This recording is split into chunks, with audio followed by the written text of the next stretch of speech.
Determination today leads to success tomorrow. It's a mantra that 2023 Remarkable Woman finalist Dr. Kelly Willard has lived every day since she was a teenager, although she is examining what is perhaps the most underdetermined cat that you'll ever meet. So yeah, I'll check out his eyes and his ears and his nose. But having your own practice doesn't mean that you can't do other things. Kelly's dad is a Navy veteran who worked for years as a narcotics dog handler for the Baltimore City Police Department. His dedication to service rubbed off on his daughter. So at age 31, this wife and mother of two daughters with a thriving veterinary practice in Hudson decided that she needed to do more. So she joined the Army. Well, this is something I should look into because I have, the drive. I'm a competitive, motivated individual, and I didn't, I was already physically fit, and so I thought, oh, well, how hard can this be, right? That's what I thought. But Kelly is now a major in the Army Medical Corps, whose specialty in veterinary medicine is in high demand. The Army vets take care of dogs from all services that perform tasks that keep soldiers safe. And serving in the reserves, especially in the beginning, she says, was a very tough balancing act. the first unit they assigned me to was out in Garden Grove, California. So I used to have to fly from Ohio to California monthly. And so that was challenging to try to figure out timing with work and kids and, my poor husband. So he's a saint. But the biggest challenge came a few years after she joined.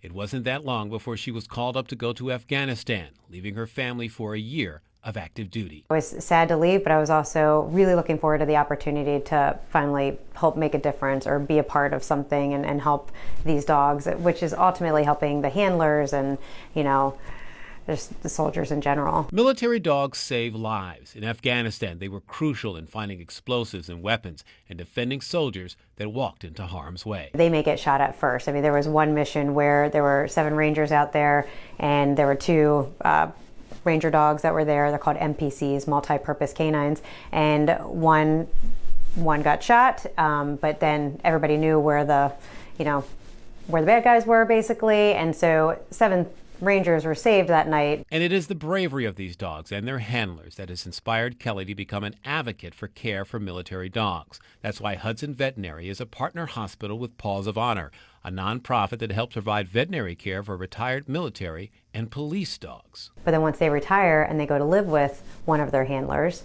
well, now it's a big cost on that poor handler who might be some 20-year-old kid, and then they're stuck with like a dog that's arthritic or, 3-legged or just, anything. Determination today leads to success tomorrow. It's not easy being a mom, a doctor, a marathon runner, an advocate, and soldier all at the same time. But Kelly says life is about taking on challenges and working to overcome them and having a wonderful family that is always in her corner as she continues her work helping animals and advocating for care for all veterans, even the ones with 4 legs. In Hudson, Roosevelt Leftwich, Fox 8 News.